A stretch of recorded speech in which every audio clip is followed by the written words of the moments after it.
എല്ലാവർക്കും white peanut cooking ചാനലിലേക്ക് സ്വാഗതം. പായസം മലയാളികളുടെ ഇഷ്ടവിഭവമാണല്ലോ. വർഷത്തിൽ ഒരിക്കലെങ്കിലും പായസം കഴിക്കണമെന്ന് ചിന്തിക്കാത്ത ഒരു മലയാളി പോലും ഉണ്ടാവില്ല. അതിൽ വെറൈറ്റി ആഗ്രഹിക്കുന്നവരാണ് ഭൂരിഭാഗവും. അങ്ങനെ ഒരു വെറൈറ്റി പായസമാണ് നിങ്ങൾ ഇന്നിവിടെ കാണാൻ പോകുന്നത്. ഇതിനായി ഒരു പാത്രത്തിൽ 2 ടേബിൾ സ്പൂൺ നെയ്യ് ഒഴിച്ച് ചൂടാക്കുക. ഇവിടെ 2 പേർക്ക് സെർവ് ചെയ്യാൻ പറ്റുന്ന അളവിലാണ് എടുത്തിരിക്കുന്നത്.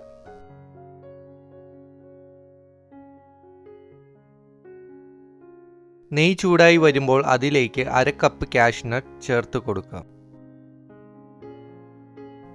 നട്ട്സ് ഒന്ന് ചൂടായി വന്നാൽ പിന്നെ അതിലേക്ക് ഉണക്കമുന്തിരി ചേർത്ത് ഫ്രൈ ചെയ്തെടുക്കാം.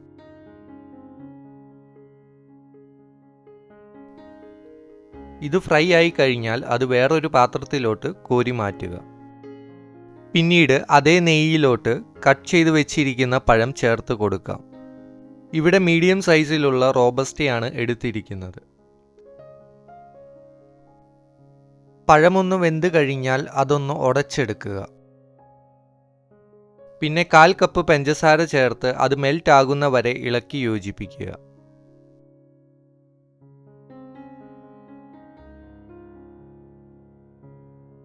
അതിലോട്ട് 5-6 ഏലക്ക ചതച്ചെടുത്തത് ചേർത്ത് ഇളക്കി കൊടുക്കുക.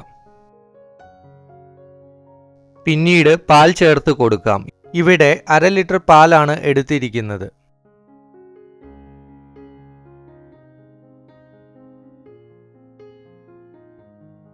പാൽ ചേർത്ത് നന്നായി ഇളക്കി യോജിപ്പിക്കുക.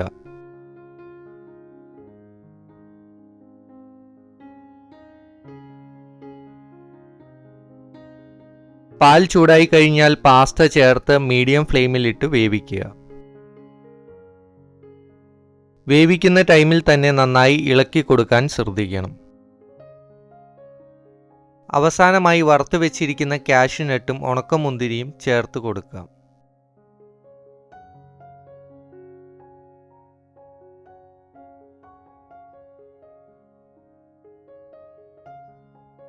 വേണമെങ്കിൽ 1/4 കപ്പ് ബദാം എണ്ണയൊഴിക്കാതെ ജസ്റ്റ് ഒന്ന് ഫ്രൈ ചെയ്ത് പായസത്തിന് മുകളിലായി ഗാർണിഷ് ചെയ്ത് കൊടുക്കാവുന്നതാണ്. നിങ്ങൾക്ക് ഈ പായസത്തിന്റെ റെസിപ്പി ഇഷ്ടമായെങ്കിൽ നിങ്ങളുടെ അഭിപ്രായം താഴെ കമന്റ് ചെയ്യുക. See you with another video. Thanks for watching.